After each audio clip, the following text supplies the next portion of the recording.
Hey buds, today things get sour as life gives us lemons, and we smoke them. We cover news stories ranging from the Jersey Shore trying to score to some NFL players who are able to participate in more than one Super Bowl. And an interview with two very talented individuals who are working together on a new show pilot, Ryan Conway and Liza Giangrande. All of this and more today on the Good Buds podcast. Let's pucker up.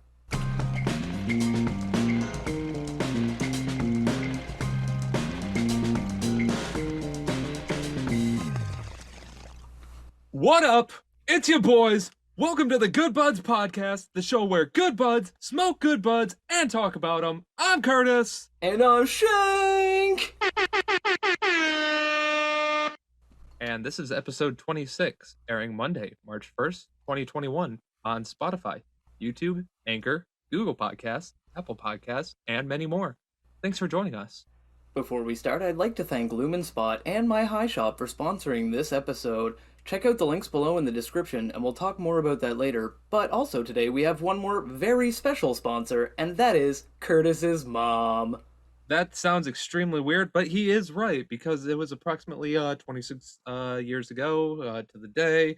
Let's just say a red and a blue came together, purple came out. It's my birthday! It's the birthday! What up? It's a jolly good dude. Yeah, he's a really good fellow, and he's an awesome guy. Let's all smoke some joints. That's really great, man. I'm super stoked. Like, how are you doing today, anyway?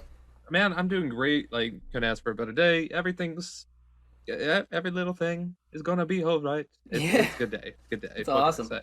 I made it around the planet one more year, which is fucking surprising through all the corona and everything like that. I made it through. Proud of you. I got something to say it for, and I'm now 100% guaranteed that I can rent a car, and yeah, there's pretty much nothing else I can do now. So And you're a co-host of a podcast. Woo! Hey, but Shank, how have you been today? Man, I'm doing absolutely fantastic. You know, I did a little bit of running around earlier today and everything. I was very excited in anticipation of this podcast and everything. The birthday podcast, it's always really good. We're probably not going to mention it a whole lot later on in the episode, but you know, I do just love our hats. It's really cool. Our hats are fantastic, man. And that sign that Isaac made is He misspelled it though. He missed the X.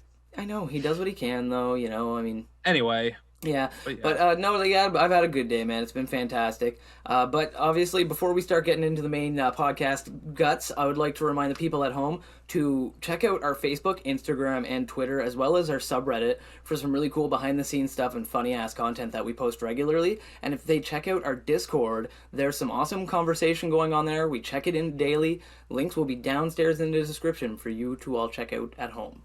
It would be absolutely great if you did. You can go on there and let me know happy birthday. We would love to see some messages, some happy birthday comments, or some terrible birthday comments. It doesn't matter. Yeah, tell him you hope he doesn't have another birthday or something like that. We respond to all of our contents. We love you all. Exactly. Yeah. And if you like what we're doing and you want to support the show, you can check out our Patreon page and donate there. We have several tiers you can choose from, including behind the scenes content, exclusive for Patreon, and the ability to listen in on the show live. Again, links will be down below, and if you want to join us there, you can join our fabulous list of patrons, such as Isaac. That's right, he's still our only patron, but that's absolutely okay. We love and appreciate him, and we love and appreciate all of you who even just listen to the show, and if you click that like button or subscribe, that's awesome. Anything that you can do, it always just helps out the show, and we're always appreciative. He's absolutely right. Now, Curtis, let's get on with the reviews, brother. Mm-hmm. Good Buds Review, Good Bud. So, Curtis, what are you burning today? Well, Shank, today I am burning on some fantastic Lemonhead. Ooh. Now, Lemonhead is a hybrid sativa dominant hybrid, I should say. Its backstory is a little weird because there's a couple different variants. Yeah. Originally bred by Dark Horse Genetic, no parent strains were named. After that, Archive Seed Bank released as a limited run. A combination of Super Lemon Haze and Face Off. Face Off being a cousin of Headband, so Lemonhead, I get it, kind of. I see what they did there. But that was a limited run by them. The strain I'm smoking on today is actually grown by Duber's Metro, and I believe it to be a combination of Super Lemon Haze and either Casper OG, which, again, a cousin of Headband, or it's Strawberry Lemonade. It's hard to tell, but either way, it's a very strong lemony thing, and it's very strong sativa. In terms of the nugs itself, it's got a very nice, dense crunchy feel to it, like that very nice crispy crunchy to it. It's well trimmed and plump, medium-sized nugs. It's got a very vibrant, bold green to it, almost neon, like not all the way, but close. Like, kind of got some good lighting to it. It's a good coverage of this fine gradient orange hairs, kind of dark at the base, lighter at the top. And on top of that, it also has a light yet noticeable crystal coating that kind of gets a little bit deeper into it as well. Nice. Sounds beautiful looking. Absolutely. In terms of the scent, very sweet and dapper would be first two things I would use to describe it. Dapper. I love that word. Absolutely. It's very light on the actual weed smell of it, like the actual terpenes or whatever, but instead it's a very sweet and definite lemon candy scent. It's got a slight back hint of chemical to it, kind of like Pine Sol, but that could just be the packaging. It smells all in all just very clean. It's got that nice strong kind of artificial lemony scent to it. And I did a little bit of research, and it turns out it does have something called limonene in it as one of its terpenes. So I did that fancy. research for you buds there. Fancy. There you go. But that is Lemonhead, what I'll be smoking on today. And it's weird. A hybrid sativa, I usually go for the indica, Yeah. so it might be a little interesting. It's gonna be a great episode, I think. Oh, yeah. But Shank, why don't you let the fine folk know what it is you are smoking on today? Today I am smoking on some lemon Dory. Just keep smoking, just keep smoking, just keep smoking. It's a sativa, solid sativa, not even a hybrid as far as the company that grows it says. Frankly, it's beautiful. I love the look of these nugs. They're dark, beautiful nugs with a nice kind of wild fluffiness to them. They have like jade and olive tones kind of mixed in together throughout the bud, and like a veritable jungle of flowing red hair on top that adds like a really nice pop of color. It makes it look really, really good. They're just like since the strain is so dark and the orange hairs are such a contrasting orange, it looks gorgeous.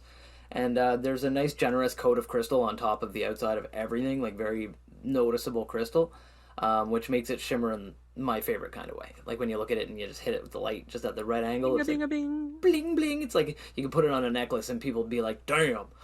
You know, like Right.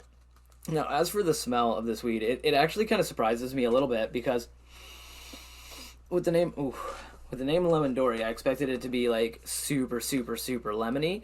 But it actually has a really salty and sweet scent with it does have a strong citrus overtone to it. It's not quite as candy-like as I expected it to be with the name, but it's more of a baked lemon cake or something like that. And that makes sense because it's only 9% limonene. It's actually highest percentage is myrcene, which is 35%, and it's got 13% terpenoline. It's got a lot of different terpenes in it in a various breakdown, but Oh. Okay, so Jake did a little bit more research, but no, that's really no. good. Always good. yeah, don't feel bad though. I got actually the information from Scotia because this is grown by Scotia, which is really cool. Yeah, you remember from the seagrass episode? Oh yeah, we love Scotia. Yeah, we love Scotia because basically, for a little bit of backstory for you listening at home, if you don't know, go back and listen to the seagrass episode. It was a great episode, but in that we thought there was some kind of conspiracy going on because we couldn't find any information about Scotia seagrass strain, but it turns out that they just hadn't updated their website yet. And so we contacted them and said, hey, like, we're on your website looking for information about the strain. We can't find it. And they immediately... Almost immediately, like within the day or so. Yeah, they got back to us and they were like, hey, we're really sorry about that. Here's a picture with what you want, like the terpene breakdown and everything else, some information about the strain, and we'll update our website as soon as we can. And I think Curtis checked the site like the next day or the day next after. day, yep. Yeah. And boom, the full information was updated on the website because two random stoners on a podcast got a hold of these guys and said, "Hey, we're interested in your product." They immediately customer serviced the fuck out of us and updated their website, emailed us back. We love them for it. Thank you very much, Scotia. Yeah, thank you very much, Scotia. And so this is Scotia grew this one. So the smell is fantastic, and I'm very excited to try these out. Before we do, I'd like to remind all of you at home to check out our Instagram because we have some really awesome pictures of all of these strains floating up on our Instagram for you to check out while you're there. Give us a follow. If you're not watching this video on YouTube, that is, because if you're on YouTube, you can already see them floating behind us in an awesome, epic, super fancy, like 4D way. I don't know. It looks good. But check it out. Subscribe while you're there. We'd really appreciate it. And absolutely. Yeah. And I think the best way to finish out the talking about of these weeds, I got a bong packed right here, Shank. How about you? I got a bong pack right here.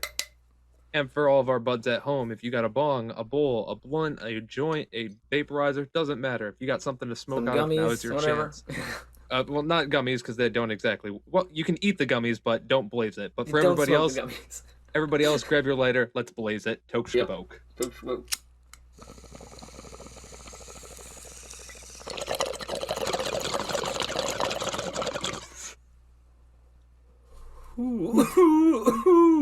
Ooh. Oh my God, Curtis. Well, I catch my lungs. How's that treating you? Oh, Shank's got a lung crusher on this one. Get back here. As for me, I got a smooth hit out of this lemon head. It's a smooth hit that gets sharper, I should say. It's a solid feel in the back of the throat, and it kind of rushes to the head. It's got this lemony, fresh flavor that settles in at first, stays for a while, like, hey, how's it going? Just chilling out. Kind of puts its stuff in the dresser drawers. Yeah. But then it kind of tastes like, hard to explain, but it tastes like the feeling of Home Depot. Kind of like that pine, spruce, sawdust, and like it has a thick smoke that lingers with it. Surrounded by smokers. Surrounded by smokers. Like it, no actual smoke inside, but just you can tell the air is thicker. Yeah, you can tell they were smoking. Exactly. So the air is, pretty thick that comes out of my lungs, if that makes sense. Because it's smoky. I get it. But it's all in all a very good flavor. I love it. That nice citrusy, clean flavor. But Shank, how's yours doing? Well, the lemon Dory is absolutely fantastic. It gives me a lemon slushy kind of flavor, but with pie. I don't know. It's weird. It's kind of strange. It's really weird for a lemon name strain because I expected a candy, more of like a sweet kind of candy kind of thing, which I get with most of them. But it's got more of a like kind of baked goods.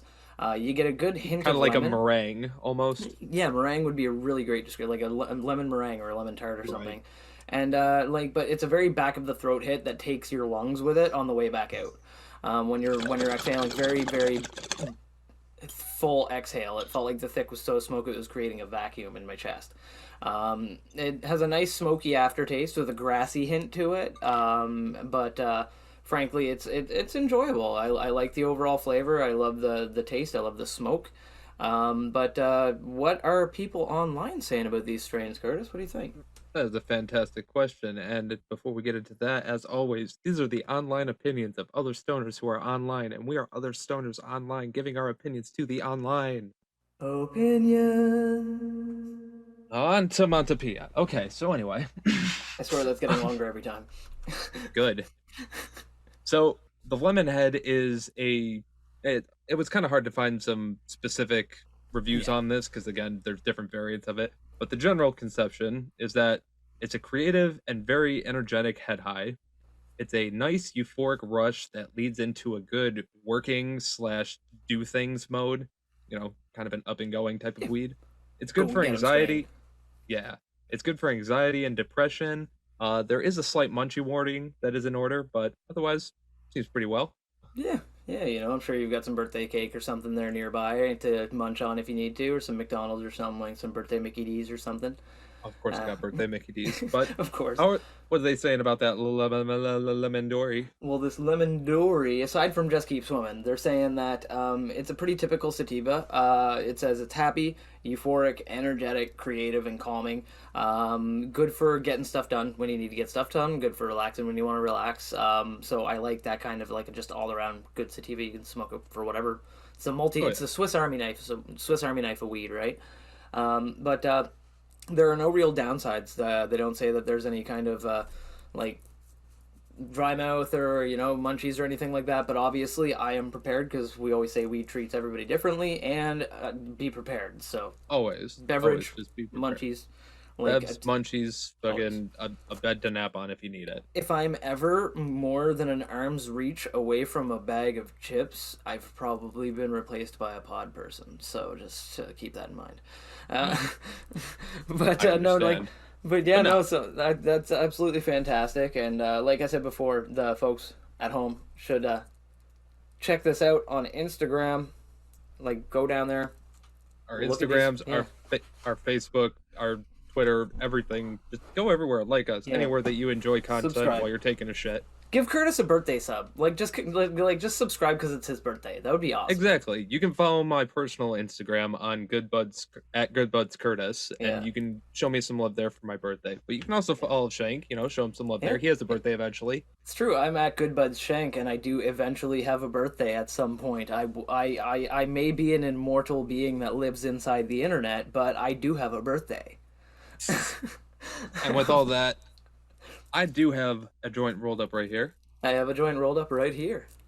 And I think everybody at home, you can either roll one up or, again, smoke out of your bongs, your bowls, your pipes, your blunts, your vapes, whatever the fuck you want. It doesn't matter. It's 420 somewhere. Let us blaze it. Yeah, let's light these birthday candles, guys. Come on.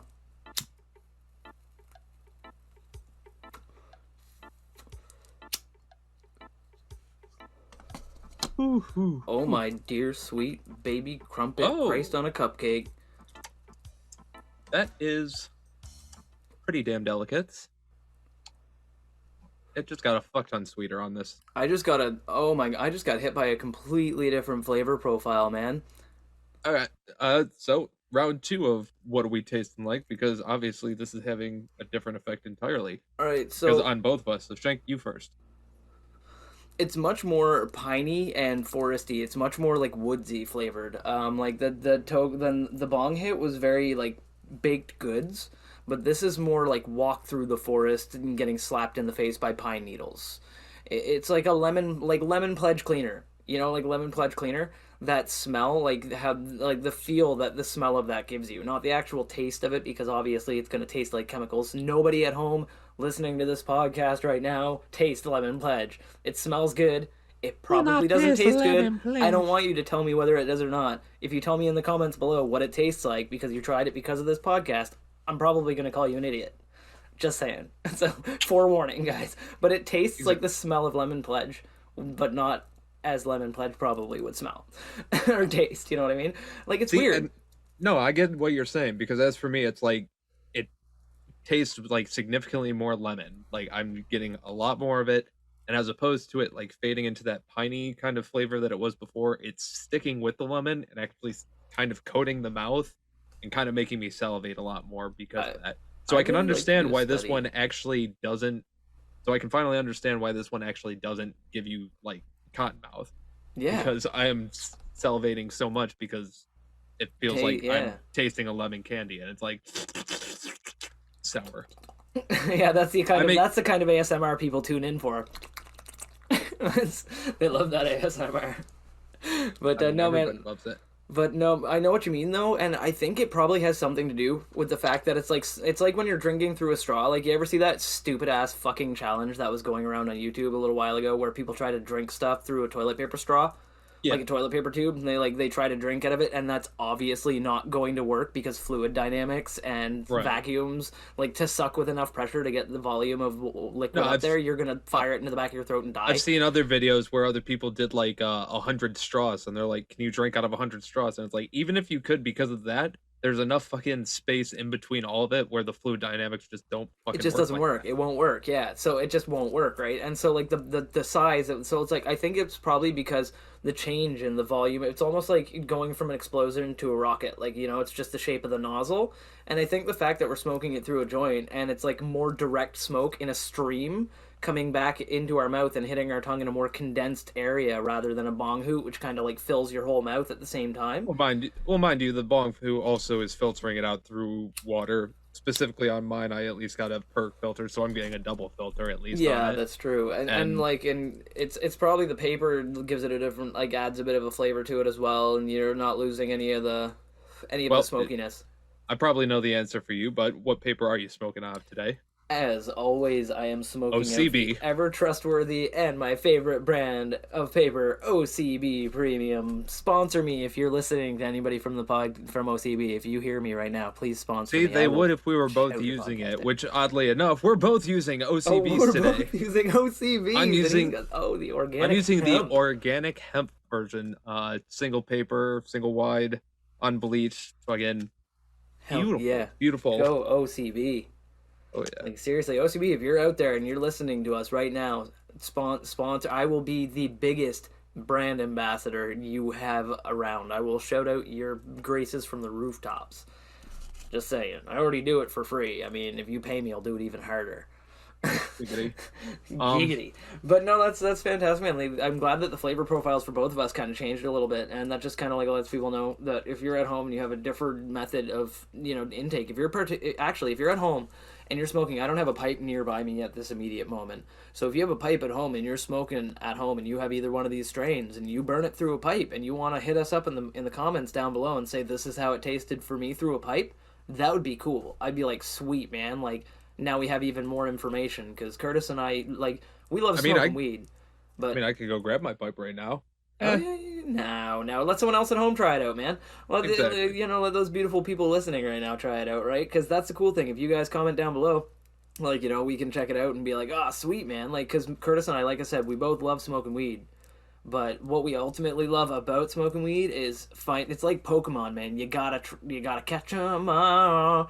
Like smoke a ball, you gotta smoke a joint or two. Yeah, so we gotta try them roll all. up a blunt, smoke through. Yeah, and everyone is unique and everyone is different. And people some people, I get it. They might sit down and say on a base level, they're like, it's just weed, man. But I think personally that everyone is. If it was just weed, then there would only be one kind. The fact that there's multiple kinds.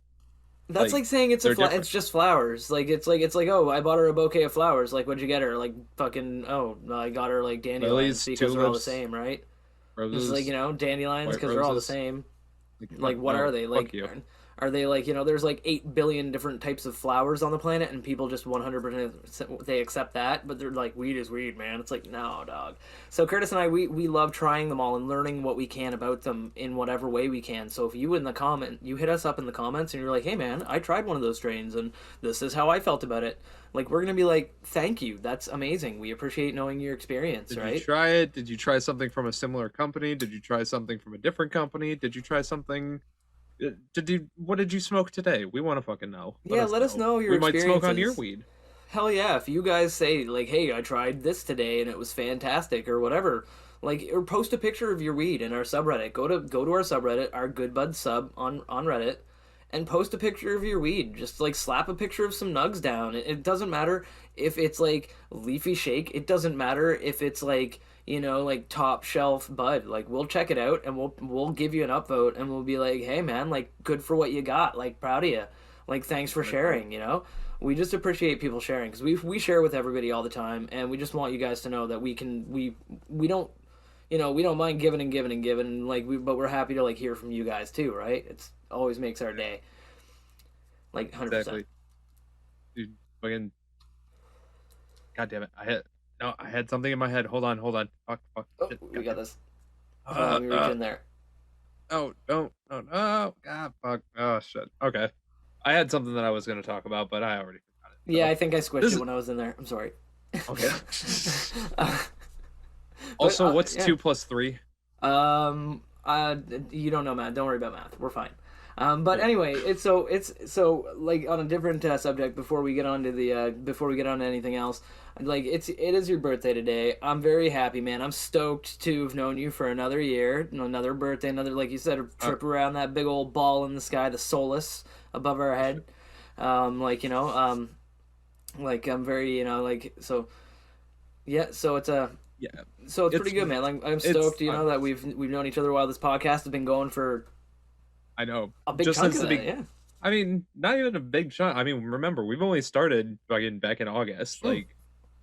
I meant of your last year, just a nice chunk of your last year, right? Oh yeah, it's been. We've been planning this for a while before we even started posting. But and this is going to be This is going to be the first after your next birthday. When your next birthday hits, it's going to be a full solid year of the podcast, man. That's going to be wow. It's going to be great. And obviously, I love doing what we do. This is obviously giving some nice structure to my life. Again, obviously, I already have my normal job, but. That sucks. It's always nice to come by, talk with you, talk with other people, and try to get some experiences. Work is work. This work is. Yeah, we get to smoke weed. We get to smoke weed, talk to people, and each other, and we've got cool sponsors like Lumen Spot and My High Shop that are you guys are Cannabis is another product. It's another thing people can talk about. It's another recreational activity / medicine / whatever.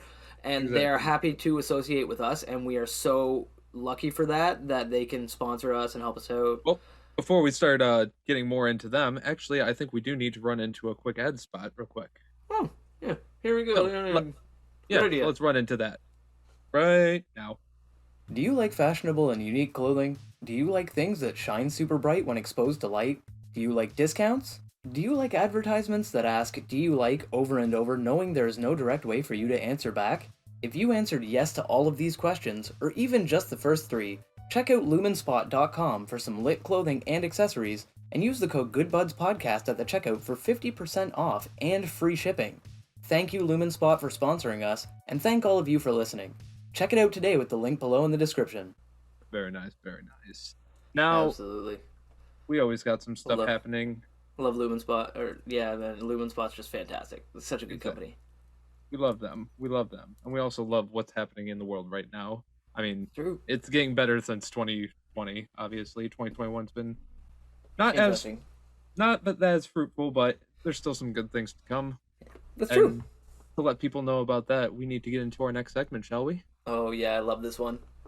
Exactly. Let us get into some weed news worldwide.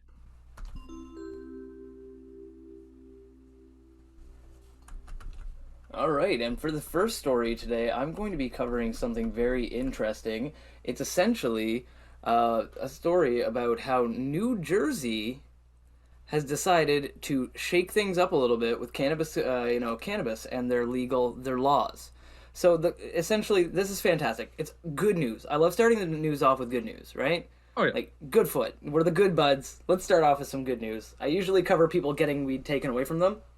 We got a couple good news stories. Yeah, we got some today. good But news. Well, it's your birthday. I wanted to keep it lighthearted a little bit. So, what do we So got? this is really cool. So basically, New Jersey has decided more than 3 years after he took office, Governor Phil Murphy signed 3 bills that together launch a marijuana industry in New Jersey and put an end to thousands of arrests. So it took basically a hell of a lot more than a marijuana-friendly governor to get it done. There were multiple legislative attempts there were years of them. Took years of legislative attempts to get this ballot passed. Lots of changes and everything else. And unfortunately, during that time, a lot of people got arrested. Actually, just this year alone, when they first put it on the ballot, between the time that they put it on the ballot and it actually got voted through, 2,000 people were arrested for minor cannabis offenses. Which is just stupid. That's fucking stupid. Like, these people that are literally, they're carrying around a plant, that Curtis and I can legally enjoy happily, no problem, and multiple other free humans can enjoy with no consequences at all, are jailed, away from their family, their jobs, their children, like whatever, their friends. Or put into some form of debt for a ticket or something for something they shouldn't have to afford. No, not at all. Not in the slightest. Like, I mean, it's like, it's one of those things. Like, it's like, the worst case scenario, if they have a problem with something, then they should be getting social assistance, like some kind of help to figure themselves out. Like, if it's something harder, like an opioid, don't just lock them up, help them, right? But either way, I digress. But it's amazing because New Jersey, it took a long ass time, and this kind of means a little bit to me because I have some family that is from New Jersey in that area and stuff like that. They think they're in Philadelphia now. They might still be in New Jersey, the West Philadelphia area. West Philadelphia? Well, no, not West Philadelphia. The East born and raised. Oh, nice. Okay. No. Is it possible that they're in Bel Air right now? Honestly, they're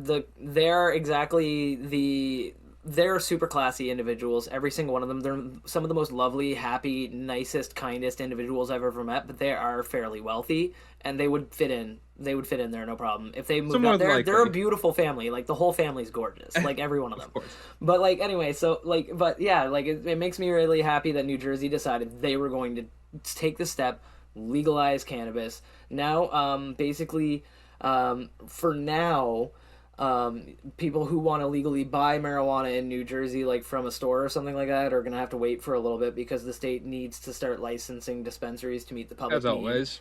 Correct. They have 13 medical marijuana dispensaries throughout the state currently, and current companies expect to open more this spring. They have struggled to supply cannabis so far to the 100,000 registered patients in the state. That's a lot of people. I bet most of them would just be they'd just go to the recreational store. They wouldn't be taxing the medical system if they Right. were like, Of course. But experts have estimated that sales could begin in late 2021. But those guesses came before a debate on underage penalties drew out the legislative process. So they dragged out the process for 2 more months because they were like, well, what are we gonna do if they're underage and they have weed? And it's like the same thing we've always done: just give them a misdemeanor fine and confiscate the cannabis. Yeah. Yeah, man. But it's pretty wild, and I'm stoked that New Jersey, good on you, really proud of you. Legalization makes me happy. Legalization is always good for everybody, and Good for hopefully, everyone. as always, we say more states should follow suit, and hopefully more countries will follow suit after that. Everybody, Or at the across same time, land. it really doesn't matter. Just everyone, just fucking legalize weed. We want it. Yeah, do it. Just legalize Just make weed and make it so anybody who wants to do weed can do weed, right?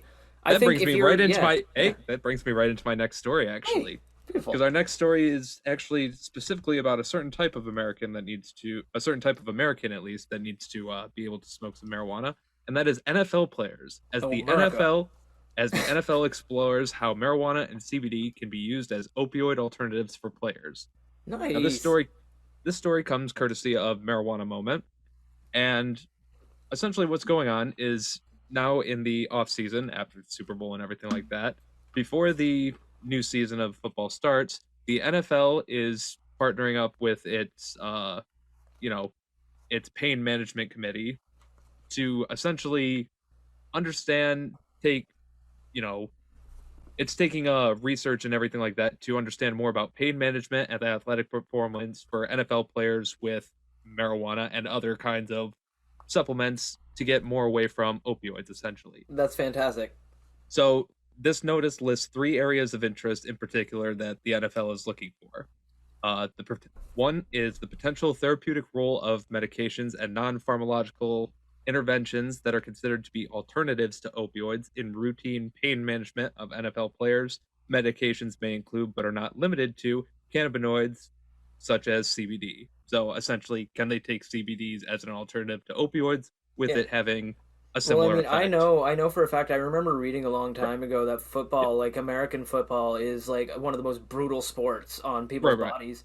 Like, so those guys get hit like trucks.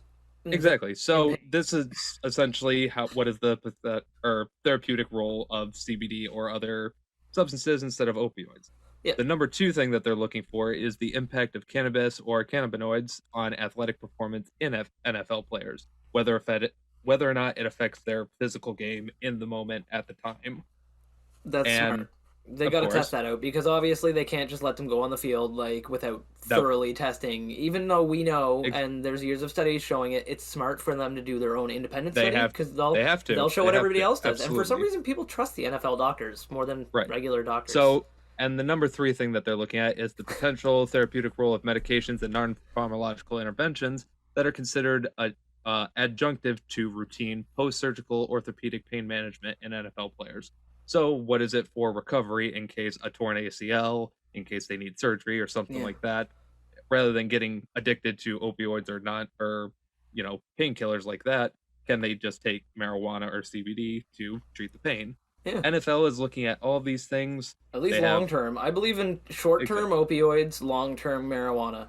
If you have long-term pain, short-term. So they're going to be testing. So they're going to be testing whether or not it can be worked with the opioids, with or without medication that they already prescribe, and see exactly what the treatment would be best for an NFL player.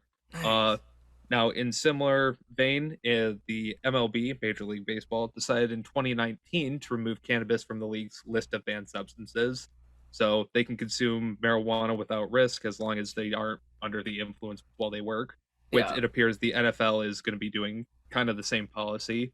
Take it off banned substance list and make it legal for players to smoke it as long as it's not while they're playing. Yeah, off season, Obviously. not during games, that kind of thing. Exactly. Yeah. And meanwhile, a temporary NBA policy to not randomly drug test players. So NBA currently is not drug testing.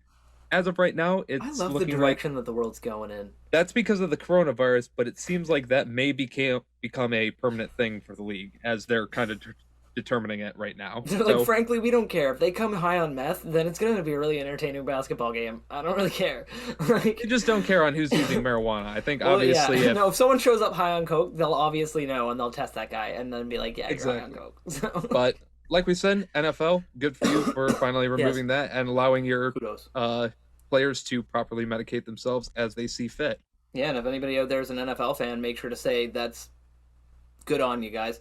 And as for the the NFL, lots of money changes hands, right? And that it's big money.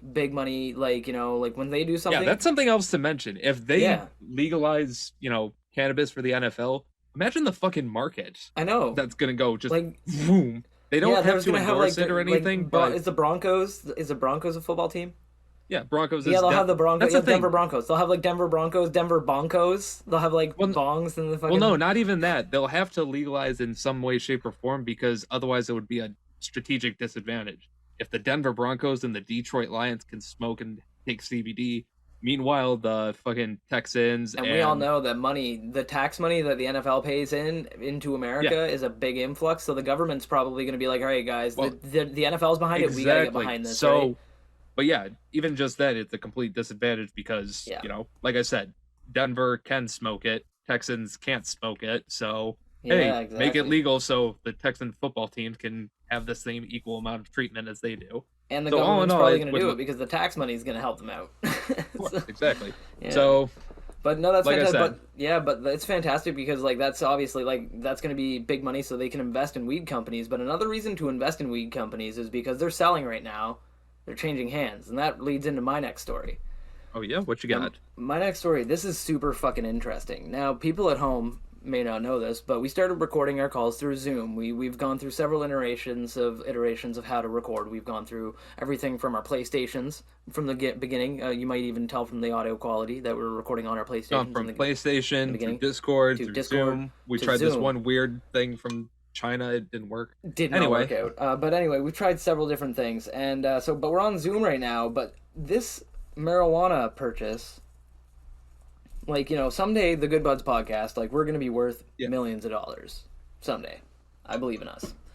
But $100 million deal is hard to do face to face in an office, like in a boardroom, right? Of course. To sell right a company, especially right now, especially with the pandemic going on.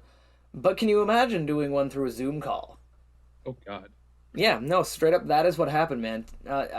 Basically, what ended up happening is there is a company called I Am Cannabis from Israel, and they contacted a company, I believe, in late 2020. There is a Trichome Financial, which is they do marijuana financing, and they work in the marijuana industry. They do industry financing for different marijuana growers, suppliers, that kind of shit, right? Anyway, Israel's I Am Cannabis was like, we want to acquire your company. We want to buy you out. But they obviously couldn't do the deal face to face because you can't really. 2020 is not the year to fly from one country to another country, even if it is for important business. And thankfully, the CEOs and business people. By the way, the one that I'm looking at the picture of right here looks like a mix between Jim Carrey and Jeff Bezos. Oh my God, you are 100% right. Yeah, this guy literally looks like a comic. Look, that's just his face, and just then like that. Yeah. Bam. Look at that. Yeah, it's like Jim Carrey. Yeah, Jim Carrey. Yeah, it's interesting. But yeah, anyway, so I Am Cannabis got a hold of this company through Zoom. So what they did is, so I Am Cannabis is a medical marijuana company they've got global ambitions. They want to be a global company. So they got a hold of the CEO and obviously some other important people, with Zoom, and they essentially toured the facility using Zoom. And the other, so basically they Zoom called they essentially them, did, and then they walked around with So they did a tour, acquisition, and fucking everything. What's the word I'm looking for?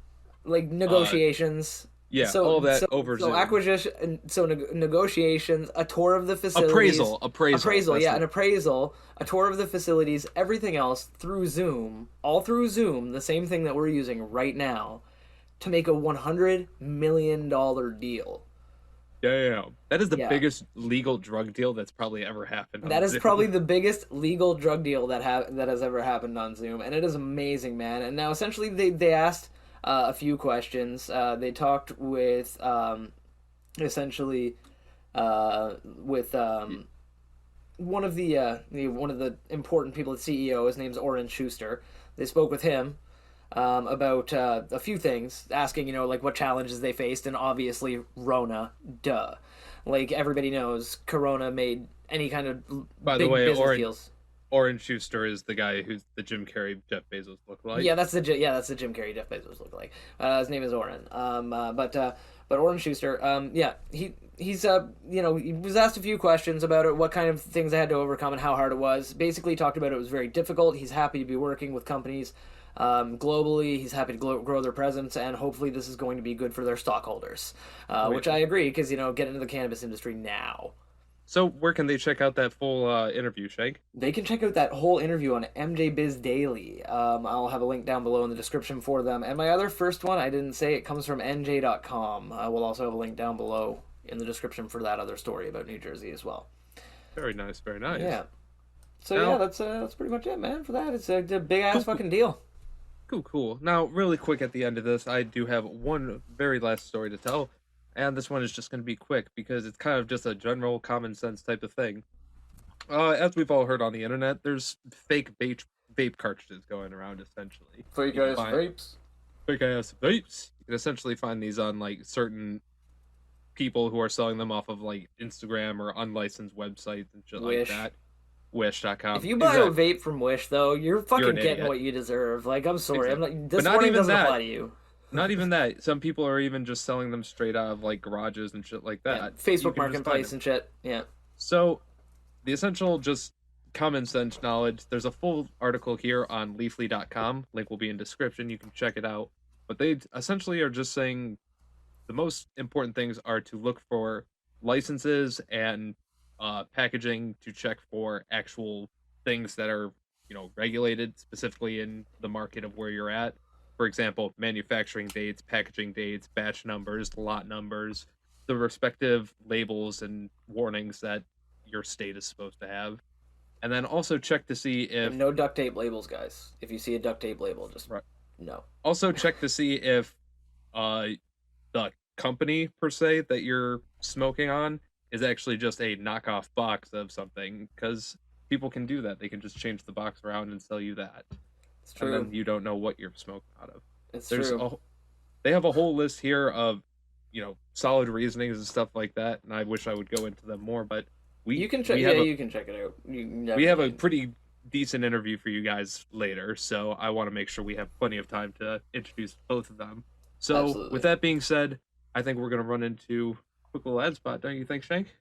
Yes, absolutely. I believe now is the perfect time for an ad. Hey buds, you really want to show off your love of marijuana, or just really shine at your next smoke session? You really want to go to myhighshop.com for some of the coolest cannabis clothing and accessories. They have shirts, sweats, jewelry, grinders, and even pipes made out of amethyst crystals. You can check them out using the link below and let them know I sent you by using code GoodBudsCurtis at checkout. You can save 35% off your entire order and free shipping. Again, that's code GoodBudsCurtis at checkout. Thank you to myhighshop.com, and let's get back to the show. Oh yeah, My High Shop, everybody. Go check them out. Fantastic company. Absolutely. We always love them. And speaking of what we always love to let you guys know how we're feeling. So Shank, how are you feeling? Man, frankly, I love this weed. This lemon Dory is lemon adorable. It makes me feel great. I've got a good amount of energy. I'm feeling very peppy and upbeat. Frankly, I'm really looking forward to this interview. It's going to be great. I'm looking forward to these guests. And I'm feeling great, brother, man. It's just a good strain. Awesome. Absolutely. How are you feeling? Yeah, how are you feeling, man? I'm feeling nice. I'm feeling uppity, pretty good, pretty great. Like, I think this is going to be a pretty good interview. And I got another hit here, so I'm just gonna take that real quick. And No, yeah, you go ahead and take that hit. While you're taking that, I'd love to remind people to check out our links down below in the description. If you are watching on YouTube, remember to click that subscribe button and that little bell to get notifications when we upload stuff, because we're going to start uploading more things in between the big videos so you guys can get entertained on a smaller scale. And remember, if you check out our Instagram, at Good Buds Podcast, we'll post all kinds of pictures and stuff like that, so just do her up. So, Curtis, now that you're all bonged out, brother, do you think it might be a good time to get into it? This could be a hard hit for you to get through. I'm really high now. Yeah, I believe in you. All right, brother. but I think we can do this, bro. Yeah, all right, let's get into it.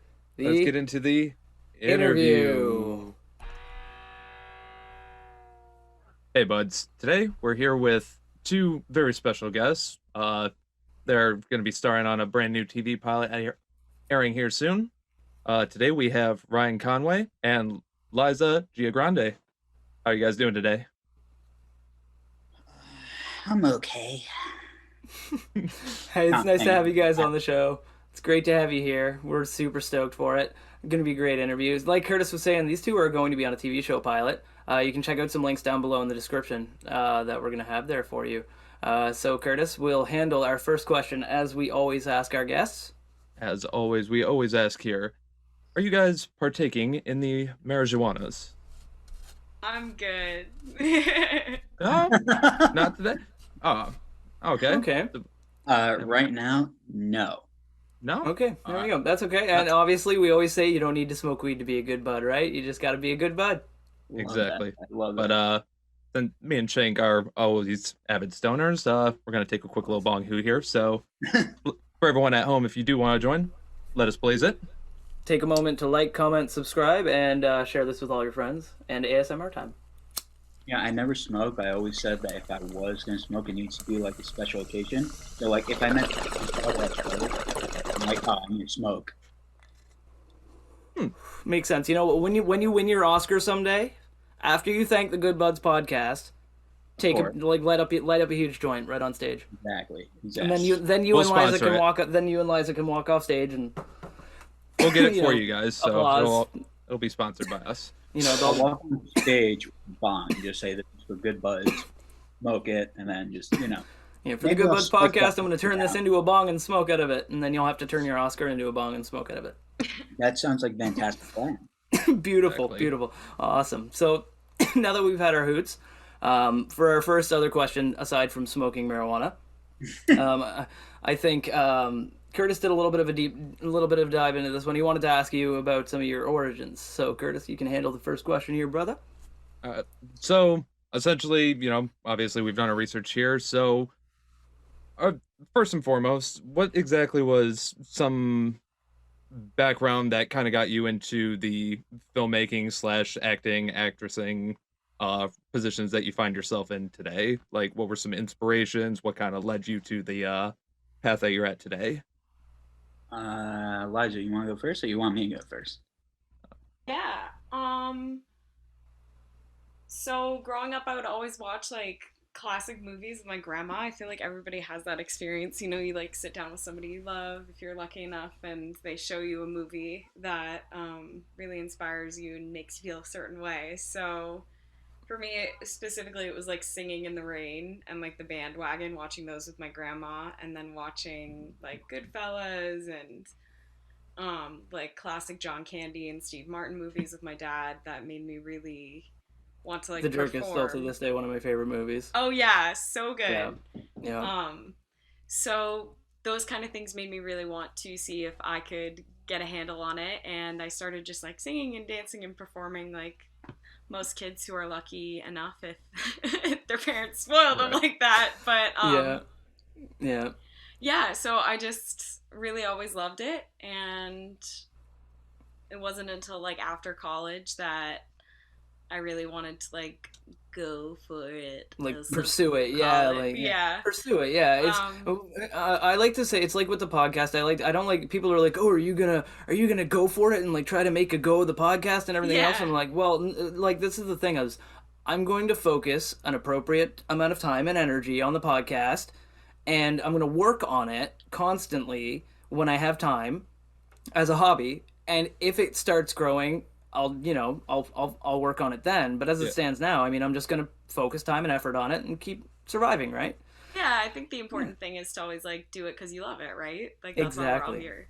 So Yeah, no, that's fantastic. Those are some great reasons. And Ryan, did you have you probably have some similar but different reasons? Yeah. So I grew up like around a Irish family. I have a huge Irish family, so like everyone's always like cracking jokes, laughing and stuff like that. So like I just remember loving busting people's balls and watching comedies and stuff like that. So that's sort of how I got into it. I just like making people laugh. Of course, like I would watch all these classic sitcoms like Friends, Cheers, or I Love Lucy, and Dick Van Dyke, Norm. way back. Norm. Yeah, exactly. I had brain fart. Like, what's that from? Cheers, bro. Yeah.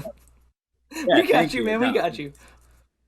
Don't worry about it. I can edit and post and make it look like you knew exactly what you're talking about. I'm not No, going make to, it but I can. raw, man. Ryan just mentioned I Love Lucy and didn't know where we're from.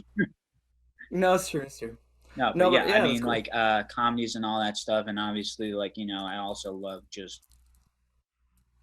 stories. As far as I can remember, like it didn't really have to be movie or TV show. Just like as long as it had a good story, I just liked reading them or experiencing them and stuff like that. And yeah, then I decided I want to make people laugh and I want those stories, and here I am. Nice, nice. Nice. Now, I know, obviously, two completely separate ends because you guys have gone to your schools and everything like that, formally trained. Personally, I started way back in the day on beginning area of YouTube, trying to make little sketch comedies with friends. Never went anywhere, and that's why I'm ending up here smoking weed. But Hey, and getting paid for it. exactly. Thank you to our sponsors. Oh, thank you to our sponsors, Lumen Spot and My High Shop. Links in the description. But did you guys ever start off with anything like early, like up on YouTube, trying to like get something out there like that, or did you go grassroots into the full mainstream acting type of thing?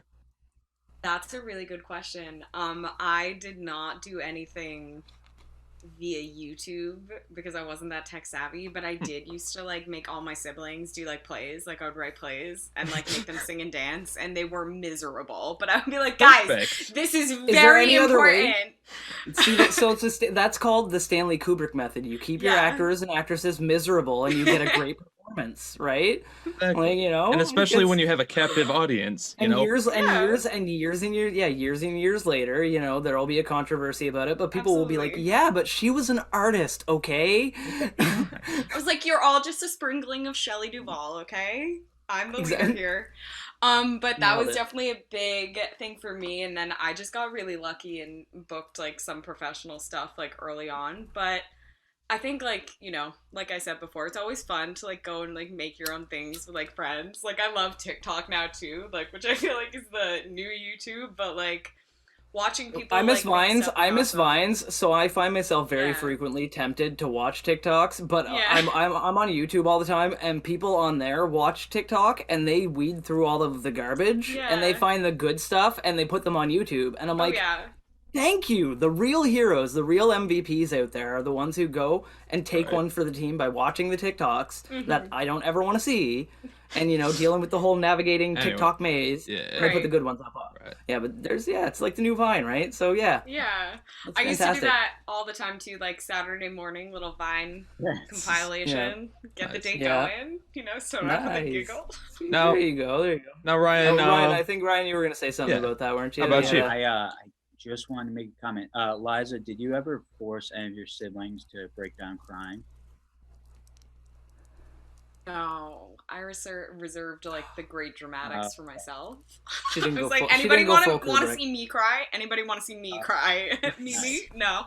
Okay, I'm gonna do it She never anyway. went. we're all here. I know You're that. gonna do this, but remember who the Yeah. star is. Just All right, fucking this is my remember. death scene. This is my death scene. All of you better cry. No, I direct people. I'm like, hey, no pressure, but this better be the best take ever, or else I will kill myself.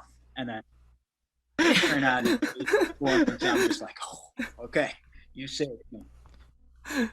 All right. Yeah, I know what you mean. I know what you mean, man. Like I've been like my background is in music, and there have been times that I've been like in the studio with bands that I've been in the past and stuff like that, performing and playing, and like I'm like sitting there with the bassist in the recording room, like sitting there listening to the mix, just kind of bobbing along and everything else, and he like flubs a note, and I'm like, all right, I'm like another take, let's do another take, and like 350, 360 takes later, I'm like, I swear to God, if you don't get this one, I'm gonna come in there and I'm gonna do something with your bass. You're not gonna like it. Castrate you. Like it's like we're gonna have a bad day, right? It's like one of us is gonna have a bad day, and it's not gonna be the guy that isn't holding a bass right now. So like but and I know what you mean, right? Like you get frustrated, and you gotta get the right performance out of the people you're working with. Frustrated. That was a joke. I would never say it. Me too. I never assaulted any bassists allegedly. Yeah, I never. I just cry for the record. Just respect. I may or may not have made my bassist cry, but that's unrelated toaster fire, Your Honor. So Curtis, I think you had another question, brother. You were what did I? Oh, I think so. You were rolling in something. He took a bong hoot. I'm gonna ask one here though. Yeah. So what I wanted to ask you guys is, so obviously you were saying you went to college. You went to Sacred Heart, I Yes. believe, Ryan. I think. Yeah, I think from my research I found that out. It was amazing. It was all like media arts and stuff. Hey, look, he's wearing an SNL hoodie right now. I went to SNL University. He was like, I'm repping. Oh, Exactly the never same. mind So this. I'm like, oh, let's Could figure be out right. one. No, but Oh, shit, this is SNL. oh shit.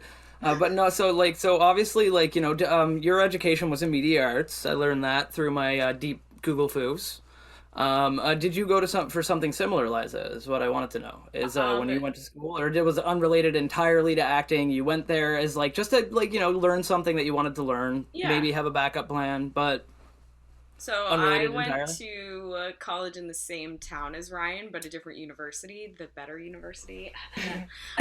Just kidding. throwing shade. I went to Fairfield University in Fairfield, Connecticut, and I took 4 years off acting while I was there to study music. So that was Oh, fun. there you go. There you But- go. Yeah, it was awesome. I Well, yeah, enjoyed no. it. Well, it's good to have other education, right? Always learn, right? Yeah. Always. And Ryan, you look like you wanna say something? Milkshake? I don't think so. Anyway, I'm sorry. What's your question? Okay, so he had to clap Yeah, back. We had yeah, to I allow can him do to a clap clap back. We back had. We'll allow it. We'll allow Just it. be a deer. It's You're allowed. not fancy. Okay. We'll allow. Hey, we're all fancy. We're all fancy here. We all keep our pinkies out while we're drinking our soft drinks. But Look, that episode of Pinkies SpongeBob up. got ingrained in my head, and you cannot Yeah. mock me for it. yeah. Pinkies Pinkies up. up. Yeah, so that's really cool. And honestly, music is a great thing to like I was saying, I have a background in Yeah. music. I've toured with bands before. I currently produce electronic music. I make all of the music for the podcast for the most part. And so I love that, and I've had it as a career, work for different things over the years, on all ends of the spectrum, from actual performing to touring, right? So that's really awesome. It's good to have as a backup, and the fact that you're still in acting is great. And I just, on your acting, as this is a little bit of a personal segue, but on your acting, I have to mention this because we mentioned it before we started recording, Yeah. but I need to bring it up from your early days of acting. Oh yeah. I need to know: is Rough Ruffman really cool in real life, or Like the actor who is him. no, Rough Ruffman? Rough No, Ruffman I'm himself. not. Why would I ask you about like- an actor? I'm talking about Rough Ruffman. Yeah, is Rough Ruffman he's cool awesome. or? He's very Yeah, all right. cool. He's very Sweet. real. Curtis, I told you, man. I knew told it, you. but Very real and very cool. But No, all that's- joking aside, Jim Yeah. Conway, the guy who voices and is rough, he's so funny. He's still out there too. He's an amazing voice actor. That's and magnificent. comedian and artist. He was the best. He was the coolest. That's awesome. And your clips from that show were fantastic. We won't put any links in the description below Please don't. for that. We'll link to your more recent stuff in the links below in the description. Yeah, that was a really but good. no, Everybody got to see. My it was awkward cool. Phase where I decided I would chop all of my hair off and perm it to be Shirley Temple. Like, why? She's not gonna lie even though. relevant. It's Not gonna lie, 2008. though, What are Shirley we doing? Temple is Look like- always it look- relevant. Shirley Temple Yeah. is always relevant. As long as Curtis can slide up to the bar you know, and be like, went to the temple. You know, like it's I have never heard of always. this. I need to go and do a deep dive myself. Yes. You, Ryan, man, come on, do your research, homie. I research everybody. That's how I found Curtis's OnlyFans. But you know, but yeah, it's Curtis. You say that what like is it's it? private. Yeah, no, it's Curtis's Air Fry Adventures. But yeah, no, like that's really cool though. Like, and obviously, like that, you looked like you were having a blast though doing it. So Yeah. that's all that matters. I'm sure you got paid, you got that money, and you had a good time. So hell yeah, it's a win-win, right? Like, and regardless, you know, just everybody else gets to watch it for the rest of forever on Yeah. YouTube. But I mean, I have a lot of things on the internet out there in random places that if people, you know, people may find it. Now, Yeah. And now It was speaking of, truly... go ahead. sorry, no, no. go ahead. no, go ahead. It was so awesome, and I think like PBS is great. And, like I was that weird kid who watched PBS, so like Shout out to PBS though. yeah, Honestly, they shout had out some to great PBS. programming. So Paid I for mean, by any users, kid okay. who gets to like be on set, it's just like the most amazing experience. And, like I love like tech stuff too, so I was always like up in everybody's business, trying to like learn as much as I could, which will hopefully benefit me now. Who knows? We'll see. But yeah. I can kind of just imagine now. Just what does this button do? What does this yeah, button literally. do? What is Can this I button just do? hold the boom as I'm shaking? No! Arthur was on PBS, right? The little mole guy, Arthur. Oh Yeah. yeah, I aardvark, love bro. Arthur. He's an PBS. aardvark. I learned Right. how to spell aardvark from that, man. AARDVARK, bro. Like Arthur's the man. But no, that's great. But like, so that's cool. But diving deep, like going back a little bit, I guess it's not that deep. Like 6 years ago, you were, Ryan, I believe, an extra on a show called Orange is the New Black. Correct. That's pretty fucking sweet, dude. You wanna like elaborate a little bit on how you ended up in the back? Like now I get it. Some people out there listening in the internet ether right now might be like, an extra on a show, blah blah blah. I know that's pretty cool. You're on film, and that show every time it's on TV, and you're at your buddy's house, you can be like, slap slap slap, dude, that's me. You know, like you can it's something that you can point out, right? So. Like you were on that show. How'd that happen? Like, how did you get hooked up with that set, with that show? Like, Yeah, so it's a funny story. I joined this. I got recruited to this agency called Backstage when I was 15. I want to say, or not Backstage. I don't know why I said Backstage. They were called Interface. Yeah, Interface? exactly. Thank you. You see, he knows more about me than I do. You're welcome. Which is probably bad. Don't worry about it. Hey man, I felt good finding stuff. The first time I Googled somebody on the podcast, legitimately, and I found things, I was like, "Wait, what? All right, cool." I was like, "I'm gonna be prepared for this interview." I'm nerd wearing the fuck out of this. No, Sorry, yeah. go ahead. Further messages, please contact me. No, so yeah, Interface, and it was this acting agency. I was 15 years old, and they basically just got me a bunch of roles and auditions. Just New Black. So they were like, we want to come to New York for one day. You can film like 12 hours, and the scene is basically somebody is going to jump off a roof and kill themselves. Spoiler alert for anyone who hasn't seen New Black. Yes, spoiler alert for a show that's Right. been like Exactly. out for quite a while, and that's like.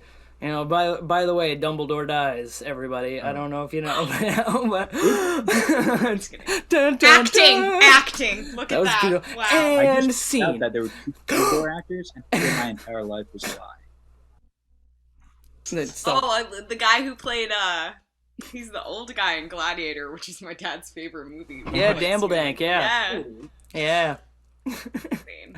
Yeah, no, I love Harry Pothead and the Sorcerer Get Stoned. But you were saying you're hooked up with Interface, and they got you like roles in all kinds of I things. was You were on Blue Bloods too. Yeah, I actually met the daughter on that show, and I mean, I only said like 5 words to her, but those 5 words weren't like nice or mean. Like, I mean, just Yeah. Conversational, I think, man. we bumped in, and I said, "Oh, sorry about your phone" or something like that, and she said, "No, it's fine." That was my interaction with her. She didn't tell me to go Cool. F myself, so that's good. But no, yeah. So Blue Bloods, Orange is Straight the up. New Black, both background roles. I got through Interface. And yeah, I mean, like it wasn't that exciting, just I mean, it was exciting, real set, get to hang out backstage with people. It Yeah. wasn't like the most lively role, extras, but it was fun. It was fun being on set and talking to the actors and all that good stuff. Well, getting to see the world, man, because like you're obviously a writer, a director, like everything. Now you're an actor, writer, director. So like knowing both sides of the set and getting to see the backing there just by being on set and learning from experience probably helps a Yeah, hell of a lot, right? It's like the first time you get to go on stage, you kind of you look at how everything's set up, and you're like you could read about it all you want, like or watch videos on it, but once you get there, you're like okay. Don't plug that wire in without standing on the ground because I'll die. Like it doesn't say that in the video. The guy's just like plug it into the box. He doesn't say make sure your feet are. So like I'm sure it was the same with that acting experience and that extra experience. You got to kind of see how definitely. things Yeah, went. it was a good experience. You do learn a lot, and yeah, it was great. That's awesome. That's awesome. So I think Curtis, we probably had a question about some of their more recent endeavors, I believe, right? The stuff, the projects they're working on together. Yeah. So in general, you guys got your new TV pilot that's coming out. So how is the essentially how's that production going?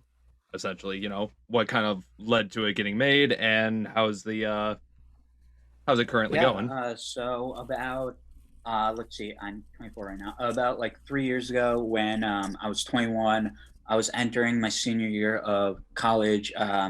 I, of course, like you said, media studies major. All media studies people have to have like a senior project that basically just puts into it just demonstrates everything they learned in the last 4 years. So because obviously I love comedy and sitcoms, I said, hey, let me make my own TV show. So I did that. It was just a bunch of friends of mine and myself, and we shot the pilot. Pilot came out well. Went to festivals, all this stuff, and we wanted to continue it, but and we tried to pitch it places, but people said that it looked like very amateurish. Like the writing was good and all this stuff, but it looked amateurish.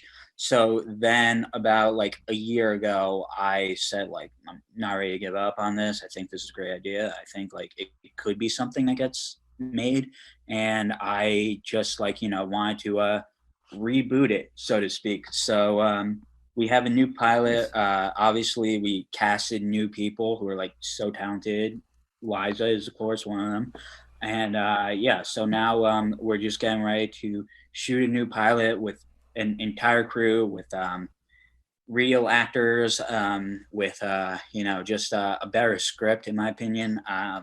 It's just gonna be like a lot more high quality, a lot funnier. I'm excited for it. It's gonna be cool. But yeah, You're sticking with the single camera Yeah. sitcom style, though. Nice.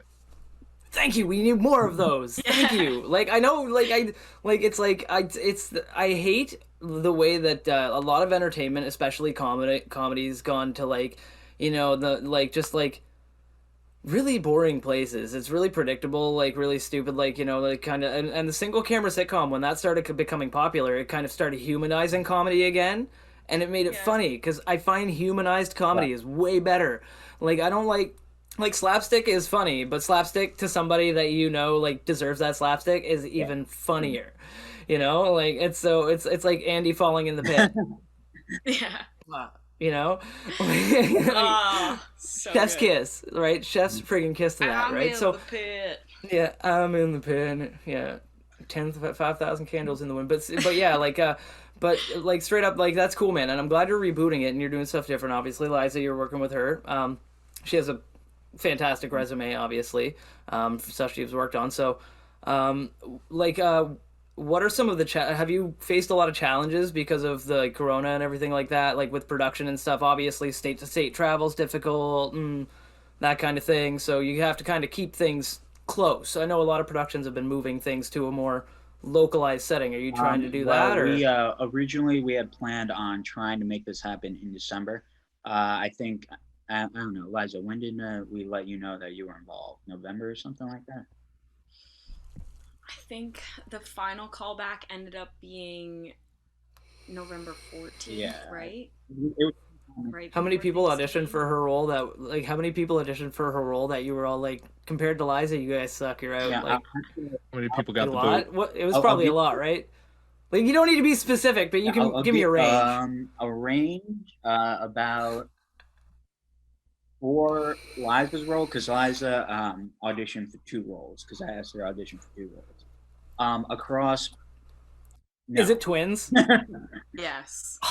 Damn it! I've always Ryan's wanted clicking to twins in a information. sitcom. He's Like, rebooting the Parent Trap Yeah, at I'm the same rebooting the time. Parent It's been Trap. crazy. I wish I could do that mirror thing with my camera. I, You know, but I did, and can't, but that'd be and fantastic. boom, so twins are kind of a rough subject. That's why he's extra funny, because his twin was the Yeah, funny that's one. He was like- the tenacious one. Yeah. He ate the funny one. Now he's got the It's like comedy and the mixed up. tenacity. So No, There can only be one. no, I think like we had like thousands of applicants sending tapes, and then I think we saw like over 300 people in Zoom and in-person auditions, and yeah, Liza was the best of them. She's the best. yeah, of course she was. Yeah, no, of course, no, that's fantastic. That's really cool. Like, so it's really great that, like, you know, you're going to be starting up the production and stuff. I'm excited to see it. Like, you're doing now. Are you sticking with the title, the original On Air, or are you changing up the title? Or you? I'm sticking with the title because I'm terrible at naming things, and I thought like usually when I come up with a name like really fast, I'm like, oh shit, that's a good name. Sorry if I curse, by the way. It's on but, point. Yes. No. Swear as much as you want to on the fucking awesome. podcast. Fuck Yeah. So- Yeah, dude, we haven't been swearing very much, but that's just because we have guests and I'm trying to be polite. But no, we swear on the podcast. Don't worry about it, man. You could sing Blink 182. You could cover Blink 182 Family Reunion, and we'd be like, is that your favorite Blink 182 song? you can just Google it after the podcast and check it out, man. It's a great song. My It's favorite. great. Links won't be below in the description, but favorite, check it like, out on Friday Google night, or obviously, and YouTube. all small things. But anyway, getting ahead of ourselves. I forgot the question. The question was That's our essentially- job. We're the Yeah. stoners here.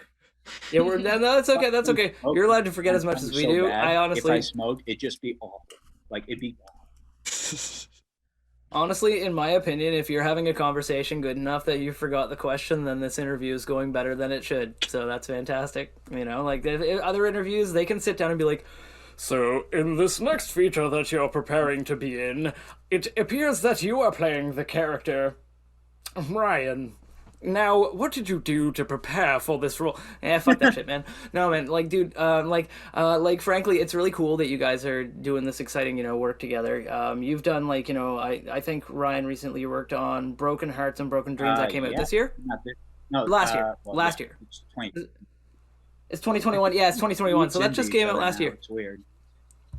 Rona, man. Rona. Don't blame you.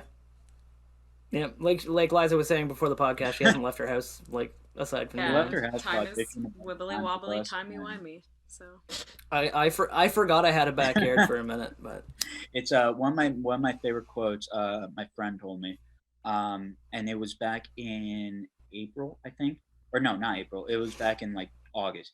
He's like, "Oh man, Corona's killing me. I haven't had sex in like 12 and a half months," and it was up last Brutal. year. So Yeah. I'm like, oh. But yeah. Anyway, immature joke aside. no.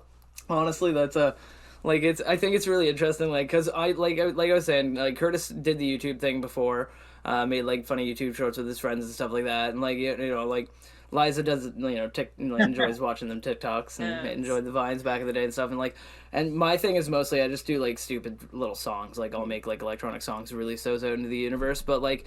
It's like, you know, like you're both, I believe, like Liza, are you a writer as well, or are you strictly focusing on acting, like trying to keep out of the Yeah. production side for now, but like, So, I'm definitely one of those people who just like thinks it's best to try to like learn everything, and be as well versed as you can. oh, insert the so- more you know, Rainbow. Yeah, the more you know. So I think my primary focus is definitely acting right now. But I am writing a little bit and like sitting in on some writers' rooms for this and working on some other stuff, other smaller projects, but I would not want to insult those like Ryan who are great writers. I mean, like, yeah, I'm totally a writer. I'm not, Yeah. but Yeah. I do like Well, as to an like act- yeah. improvise. So I was gonna say, that's as an always actor, you do more. Yeah, it's good to learn more improv, so that Ryan can write something on page that's a really funny bit. But during the moment, you can be like, "Hey, Ryan, what if during this take I try saying this instead and see how it rolls with the scene?" And he might be like, "No, you sit down and you do your damn lines. I wrote those for 14 hours." You're like, it's 4 words, I Ryan. don't need to gas Liza up or give her a head, but Well, she's one of your actresses. You gotta kind of like speak her up a little bit. that's fucking actress on the face of the earth, okay? No, no, yeah. I mean, like she. There you I go. remember when we were having a writer's room, like just trying to come up with concepts for this episode because like it's all new. The pilot's all new, situations are all new characters. Are you sticking with the concept of the original show too? Like for the first, like the exact same concept, or are you tweaking it? Of guy loses his mentor because he died, and then new. Is it the producer same? Comes in. Same allegations kind of basic thing and stuff like premise, that. but, Like I watched some of it too. Like I really enjoyed. Yeah, I enjoyed all of it. That I Yeah, watched. but like Liza, I remember when we were starting to have writers' room, just to brainstorm and everything. We're like, hey guys, I think it's valuable if we have everyone's opinion on it, because the way I see it, Liza, she is probably the one who studied the character of Melanie like the third most. There's me and then this dude that developed the show. But like, because she was auditioning, we had her do callbacks and stuff like that. So like, she obviously knows the character, and I think like everyone's like that, like all the actors and stuff like that. So I said like let's bring them into this writers' room where we just like throw ideas around and see how they interpret their characters. And yeah, again, not to gas Liza up, but like all her ideas were like phenomenal, to the point where Melanie's subplot in episode 1 is actually like all Liza. It's her idea. It's where she planned on going, and we're just like, yeah, that's fucking awesome. Let's just roll. And having long arcing subplots throughout an episode always like ties the whole thing together really nicely too. So that's awesome. So that's cool. Now, Liza, did that subplot like come natural for you to come up with, or was it a little difficult for you to get? We were like just sitting in the writer's room, and like again, like yeah, I've just been sitting with Melanie for like I guess a while, and like Ryan, just to piggyback off of what he said, like there's a direction that I see the character going, and kind of keeping that in mind, and kind of how absolutely like elevated everything is in comedy, and what you can do with that level of kind of like elevation where things can be ridiculous. I was like, what is the level that like she would climb to or stoop to? And right. So kind of just pushing that level, you're just like, this might be a good way to go with it.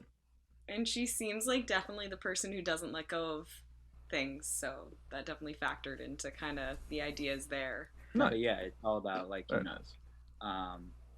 in conclusion, Liza has great ideas. That's awesome. I mean, the whole thing is a great idea in general. And it is. I read the concept. I was big on it. Yeah, exactly.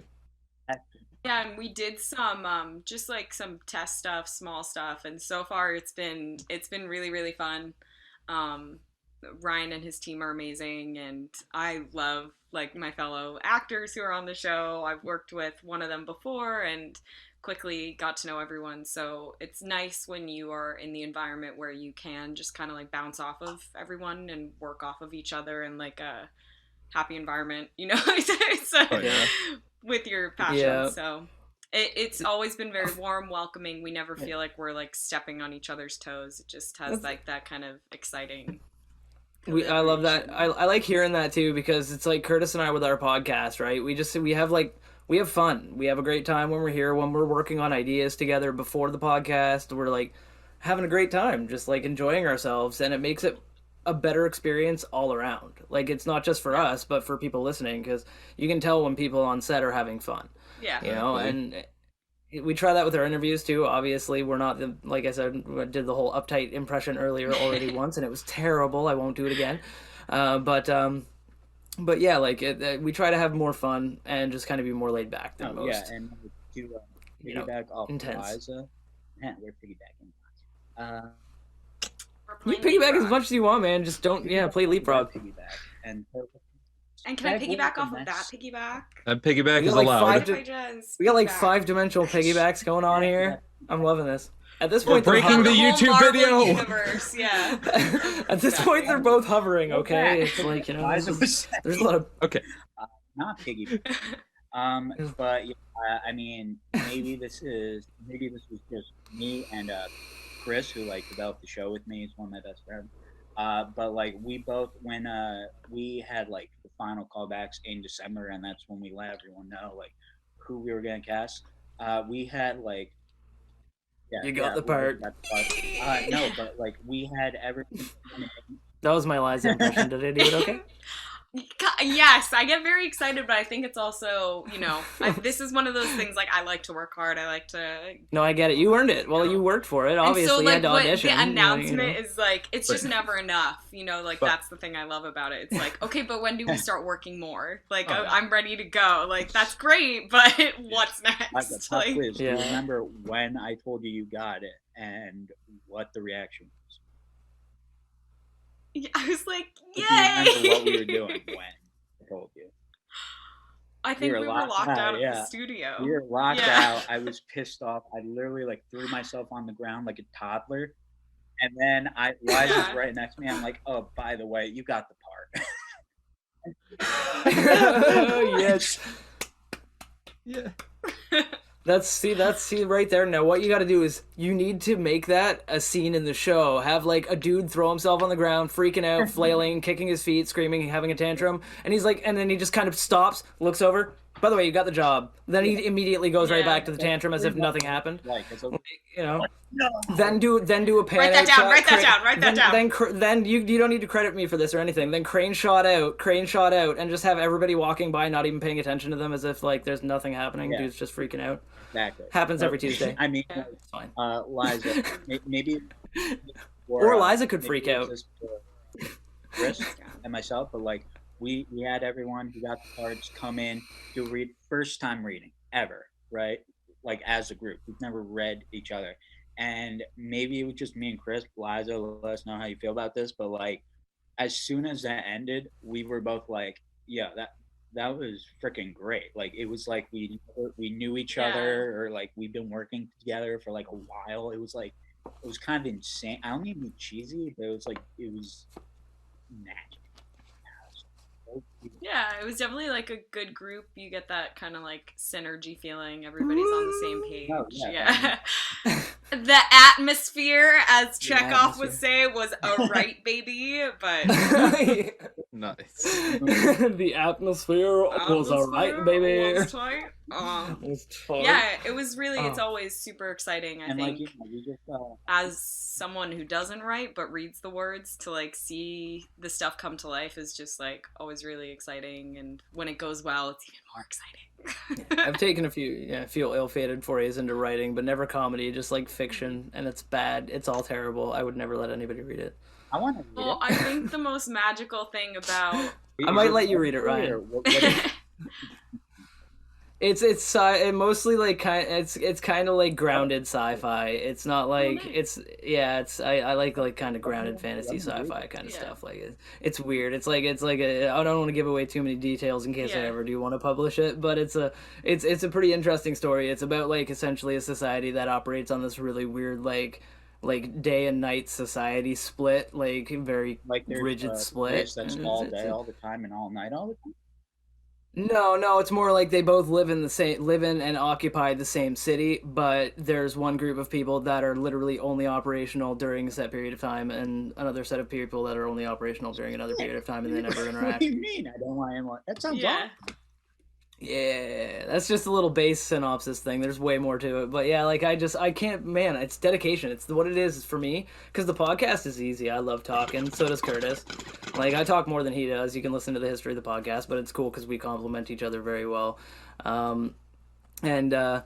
I talk a lot, but when I sit down and have to write, the dedication of actually being like, all right, I'm gonna schedule this amount of time, sit down and actually write, and I'm gonna get the words on the page, like make sure it's.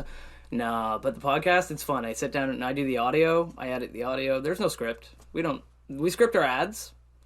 Fourth wall break there. Sorry, our ads are not spontaneous. We make them appear that way sometimes, folks, if you're listening at home.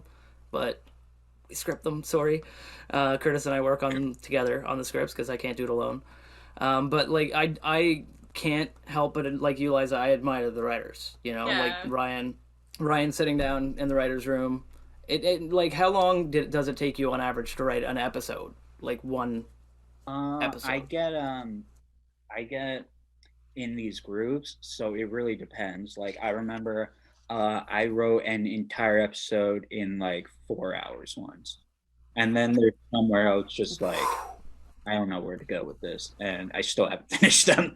Like I have an entire folder of like episodes that we could shoot if we want to, and some of them came up with, they're pocket episodes. Some of them came out, and some of them I wrote in like a couple hours. Some of them I wrote in a couple days. Some of them I still haven't finished just because I have like no idea. So I mean, it's just like, something comes to me eventually, and I'll be like, oh, let me roll with this, and then I just go on the rabbit hole.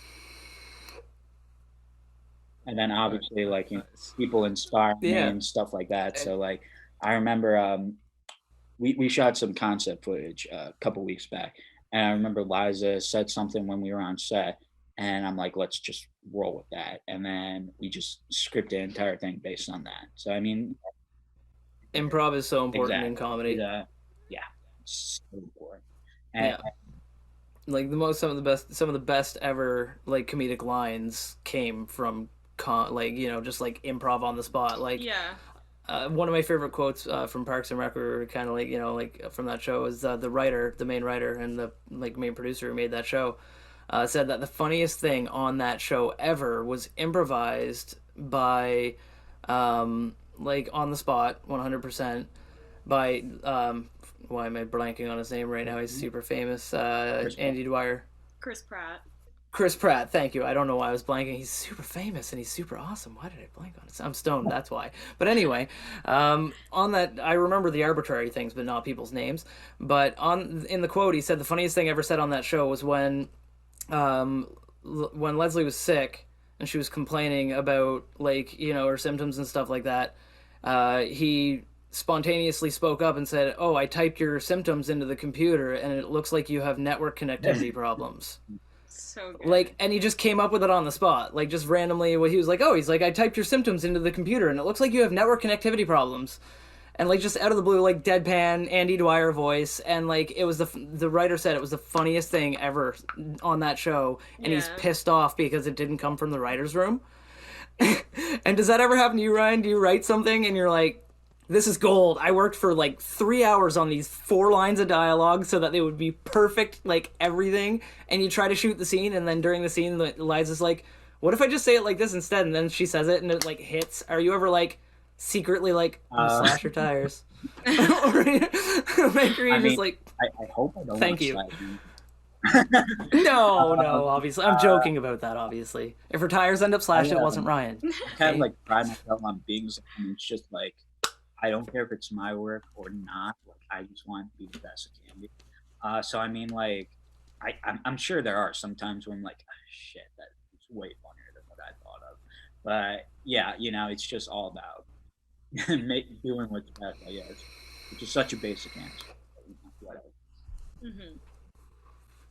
It's a good answer, though. I mean, that's the reason, I always say tropes are tropes for a reason, right? Like, they work. And that answer works because it's true. Like, as long as it's true, if it's passion for you and you want to make the best possible work you can, like, people just kind of have to have faith in you that you're going to release the best product. It's like me with Curtis. I 100%, without a shadow of a doubt, have every ounce of faith in my body that he will put out for our YouTube videos. He puts out the best YouTube videos. Like, I love them. I watch them all the way through and enjoy them myself. Even having recorded, edited the podcast, everything myself, I still enjoy it like it's new, watching the videos he makes, because I love his art. I love his style. I love what he does. It's funny. It's weird. It's different, right? And I enjoy it. And, like, I like the fact that he puts like that amount of effort into it. Like I'm like, man, it's just excellent working with like a good team of people that are excellent to give and take, right? Like I could never do the videos he does ever. No. Like you know, I mean, I'm sure if he put his mind to it, he could probably do the audio work I do, because it's really not hard. We do most stuff in one take. We leave in the errors. We don't cut that shit. No. Well, I mean, some of them. And if anybody says anything racist, we'll cut that. That's why we cut about 2.5 minutes of Ryan's. I'm just joking. Oh no! There's no controversy. Keemstar, if you're listening, get a hold of me for deets. We want some controversy, guys. No, but like,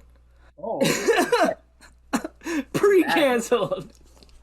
Yeah, we're pre-cancel culture now, bro. Oh but I honestly, Curtis and I are both very excited for your work. I know Curtis and I were talking before you guys got on about the future of your work and the fact that we both want to watch it. I know Curtis was saying before, I was wondering about where it was available, like where you guys are going to be putting it up. Is there anything, like, where are you going to be trying to throw this out to? Like, are you going for any studios specifically, or are you like my short form route? Was to just get it on the air. No pun intended. Wow, that was awesome. That was. Thank you. No, but like my ultimate goal is to just get get it on the air, get it to as many people as possible. So if that's on like NBC, if that's on Netflix, if that's on BBC, I'll do that. So I mean, like it's move over Doctor Who. Yeah, exactly. It's the end goal to just basically every single character is getting recast after 3 seasons to keep up with Doctor Who. It's just trying to pitch it to networks and stuff. As far as very pilot we actually shoot it. The original one was on YouTube. I'm not sure if that's the route we're gonna go with this one, because we just had I never told anyone, but I had like so many problems trying to get it out with YouTube. They were going at me. I was going down without getting too much into it. But yeah, I mean, like online somewhere. Obviously, we'll post specifics more, but it will be online somewhere. That's as much as I can tell you. Very nice. And as always, we're looking excited to view it. I hope everybody else out there is excited to see it. As always, the links will be in the description, so you guys can check it out. Yeah, we'll have some links to some of your current stuff. We'll grab some links from you guys after the podcast here, and we'll fire them down in the description below for whatever you want to show people. Because like I said, I won't link to them to that other the Fetch with Ruff Huffman thing. But if they want to Google it. Yeah. It's good work. It is. It's fun. It looks like she's having a great fucking time. Itty baby. Frankly, I'm jealous. I wish I could go on that show now. Like, I would be up on that stage, like, rocking out. I'd be like, yeah, hook me up. Give me a microphone. Like, I'd ask for one of those Britney Spears mics. Oh, yeah, for sure. You must. Of course. How are you supposed to get the full choreography in there if you're holding the microphone? It's true. You can't. I mean, what am I, Fred Durst? Oh, it's just one of those days. But no, it's like, it's fantastic, seriously. So I know it's been fantastic having you on the show. We're probably running out of time now, I believe, Curtis, I think so. But real quick before we go, Jane, you got another bong pack real quick? Yeah, I do, brother. For show. Brian, would you like to eat some of your yogurt? Yeah, Ryan, you can eat some of your yogurt if you wish to. Liza, you can smile, drink some water. Smile, have a drink of your water. Yeah, smile, have a drink of your water. Have some water and have a little sip of that, and you can eat some of your yog. Yeah, he's gonna. Okay. All right, everyone, you know the drill. Let's blaze it. Try to do whatever you. Yeah, whatever you want to do. Toke smoke. Yeet.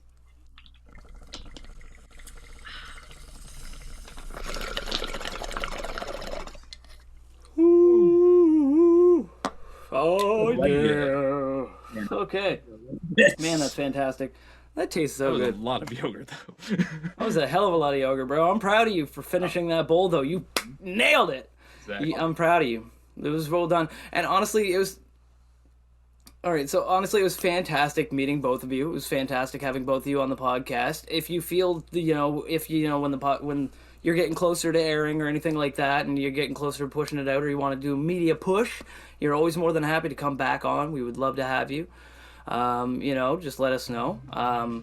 And Sure. if you're not too big for us by then, obviously, if you're not, I understand, small time weed review / news / general bullshit podcast, but our audience loves comedy, I'm pretty sure, right? So, and the stuff I watched that you've done, Ryan, so far, like, has been comedy gold. And I might have laughed a little bit at the Rough Ruffman thing, but I laughed with you. I was laughing with you. I laughed at me, so it's okay. I know, but it was a with thing. It looked like you were having. Okay, I laughed at you a little bit. But okay. Ryan, your stuff was really good, man. It was awesome. I laughed at it. I thought it was funny. The amateurish note didn't matter to me because, frankly, I think some of the best art is amateur art. Like, most people like amateur porn for a reason, bro. Like, so. But it's like, but that's the thing is, I enjoyed it before, but I think with the new production and with you putting, like, even more time, more effort, and, giving it the full, giving it the full 2020, like putting the 2020 to it, right. That's the new, like, because it's bad, right? But we're taking that word back. Anyway, but putting the, busting at it, I think it's going to be even more amazing. I can't wait to see it, so. dude. Back when it was a school project, people were just like people are passionate about the project that believe in it, so like that's awesome to see. And obviously, I love to see people as high on it as I am. Very nice, very nice. Hey!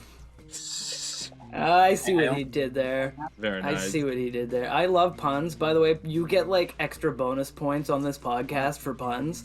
Curtis, I mean, he's walked off once, but that was only one time. But anyway, no, that's magnificent. Been excellent having both of you on, and as we said, we've had Ryan Conway, Liza Giangrande. Anything you guys want to shout out, where the people can find you, some Facebook, some Twitters, Instagrams, anything like that? Liza, you want to go first? Because I have a lot of stuff. Hey, you can follow me on Instagram at Liza Giangrande or on TikTok at Liza Roo Kangaroo. Those are where you can find me. That was a silly question. One of my like really good friends calls me like Liza Roo Kangaroo, or will just like call me Roo. So like I like that. It works. It's a good handle. Yeah. I like that. Way better name than Shank. but Ryan, yeah. I'm kidding, I did. There was just so much awkward silence, and I was like, I don't know. I think the audio cut there for like 30 seconds or like half a second, but I'm not gonna edit it out. I'm leaving it in. It was an awkward silence. We were all pleasantly happy. It wasn't awkward. Man. I mean, it might have been awkward. Now it's awkward. I said I got punched by a kangaroo, then everyone's just so quiet. I'm like, I didn't hear that. I did not hear you getting punched by a kangaroo. That's epic. This entire no. No, I'm not cutting any of this. But Ryan, like she was saying, at Liza Giangrande on Instagram, and at Liza Roo Kangaroo on TikTok. That's awesome. Links will be below in the description. And Ryan, you got anything you'd like to? You can see you get a lot. I'm ready. Just one second. Take a deep breath. Yeah. So you can follow me personally at Ryan Conway 16 on Instagram because Ryan Conway 15 is taken. You can follow the Instagram, the official Instagram for the TV show at @onair_TV show. Pretty self-explanatory there. It's fun. Always love to get new followers. 14 follow back. And we all have a lot of exciting things coming. We're gonna have a on-air email newsletter that people can sign up for to get all the latest updates and news regarding the show and all that stuff. We are going to have a Indiegogo campaign launch in the very near future to help fund the project. So if the topic sounds cool to anyone listening or anything like that, and you want to be a part of something great, then just go to Indiegogo, and all the information is there. The pilot, we're hoping, is going to come out in the summer. Not exactly sure when yet, because we have so many balls up in the air, but it's coming summer. And yeah, there might be more to come as far as after the pilot goes. But yeah, so I mean, like, on air _ TV show on Instagram. You have the mailing list coming for updates and stuff like that. Indiegogo campaign is going to launch hopefully sometime this week. And yeah, we're just looking forward to making everyone laugh and making everyone smile. Very nice, very nice. And we look forward to checking all of that stuff out. We hope that you guys do as well. And yeah, I think with all of that, I think we need to roll on for the road, and we're getting close to the end of the episode. So, buds, we will see you next week on the Good Buds podcast. Later, buds. Later.